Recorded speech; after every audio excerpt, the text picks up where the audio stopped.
Welcome to my show Trendsetter. Well, I have a young woman tea start. Well, all we love tea startups, tea hub, new ideas, new business ideas. We all want that.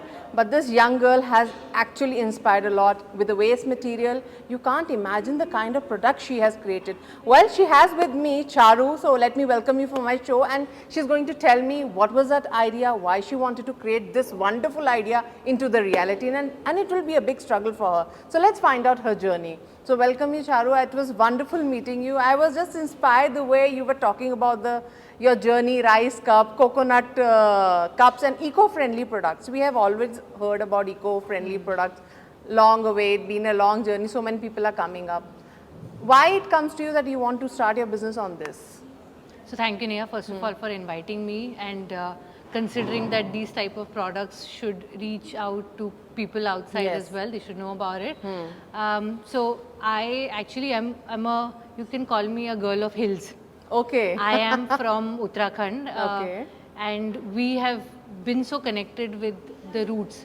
So I think the way I have been raised has always been an eco-friendly way of living, as you can say. We have always been connected to with trees, natural products. Rivers. Exactly.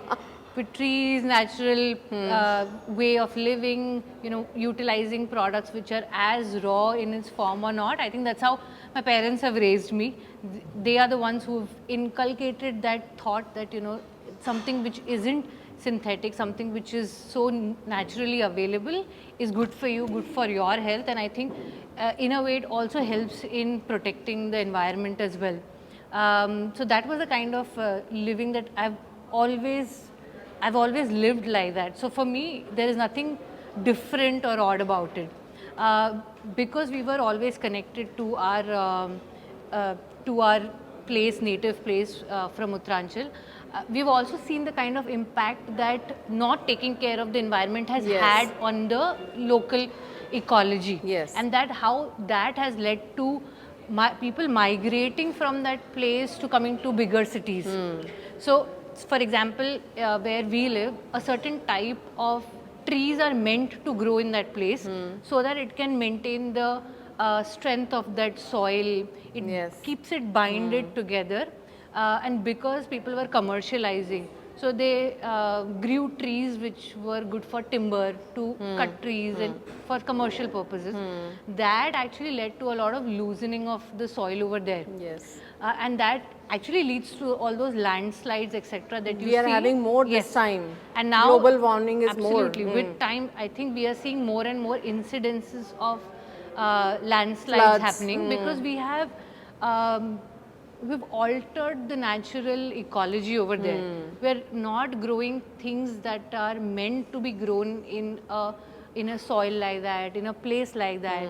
And as commercial things, you do a lot of things, right? But it impacts the local ecosystem as well. Because my father, he has done his schooling over there, but after that, he migrated because of a lot of things that were happening over there. And we've seen the kind of change in how it was earlier and how it changed and how it also impacted the people living over there. We had no fans initially over there, and now you see that you do require fans. It's hot, it's humid, weather change, climate change is a big concern. You can't grow the same type of crops and things that grew very well long back. So it affects also amount of food that is available, not just of course locally, but of course in the larger scheme of things it impacts economies as well.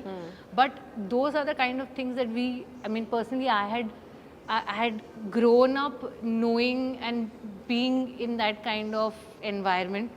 And so I have done my graduation and post-graduation in physiotherapy. I'm a physiotherapist. I love you, yeah. Physiotherapist is into this, wow. So I'm a physiotherapist by profession, yes. And then I was practicing in rehabilitation. So I was in a spine care rehabilitation place. So I think professionally, in Uttarakhand only you were practicing? No, in Delhi. So in Delhi. Yes, you shifted to Delhi. So I'm born, brought up in Delhi. My parents had shifted, so I'm a Delhi girl. But I was doing that, but still I think I had this somewhere, down that urge, the urge for being an entrepreneur. I thought that I could make a difference by if I think of doing something on my own. Yes. So that was of course one factor, that I always wanted to be an entrepreneur. But you can open a clinic, which you have not done. I actually tried doing that as well. I also tried, things like I've tried multi-level marketing. I've tried I tried opening the clinic. Things didn't work out, but we did open a restaurant in between when we were in Delhi. We ran it for like around 9-10 months. Then we couldn't figure out how the restaurant business, so then we shut it down.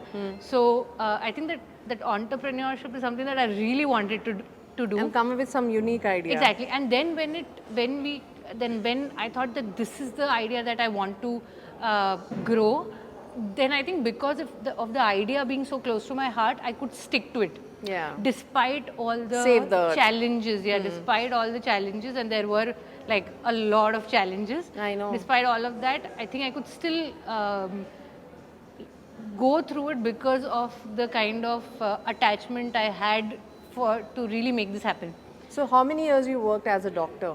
So I think I spent around 10 to 11 years, starting from when I started studying Okay. to the whole process of where I was treating patients and practicing. Because as a physiotherapist, you start seeing patients from third year. Like you have those, so half a day is your academic, and then you have your posting. So you It's start almost going 10, out. 11 years you spend in medical field, I Yes. must say. Yes. And suddenly into the nature world you converted. How Yeah. it happened? Suddenly at one night you decided I'm leaving, not doing doctorate anymore, and now I'm getting into this. I think there is no particular, like a one transition day, but the idea keeps going on in your head for Yes. quite a long time. And especially to implement, ideas Yeah. are coming in your mind 100 of times, 100 ideas will Yes. come. The basic thing is to implement, activate. Yes, That is a yes. big challenge we face. So how you activated? So I How think- was the journey about I that? think all entrepreneurs take leap of faith, a leap of faith. So for me, also consider it as a leap of faith when the idea of entrepreneurship had been brewing in my mind for quite some time. And then there came not just a moment, but a time period where I thought that if not now, then when, in the sense that there will never be a right time for it. There will never be a time where you will feel that, okay, Yes. now is the moment, everything is settled, and that now I should be doing it. So I took that leap of faith, and I thought I'll try this out, and like it's one life. We can, whatever we want to do, if we are not doing it, then what's the point of even dreaming about it? So I What think kind of Reiki you did? What kind of struggle it was? If in terms of the investment, what kind of products will do? And how your journey you came to Hyderabad? You're from Uttarakhand, Delhi, and then coming to Hyderabad and we- starting your business here. So actually we moved to Ahmedabad initially, and the idea of moving to Ahmedabad was also that, it's a very, and I think I've learned a lot in Ahmedabad because it's a place of hardcore business Yeah. people, right? Like they know how to do business. And we started off over there. We started off like a B2C platform. So we started off like an aggregator platform around 6 years ago.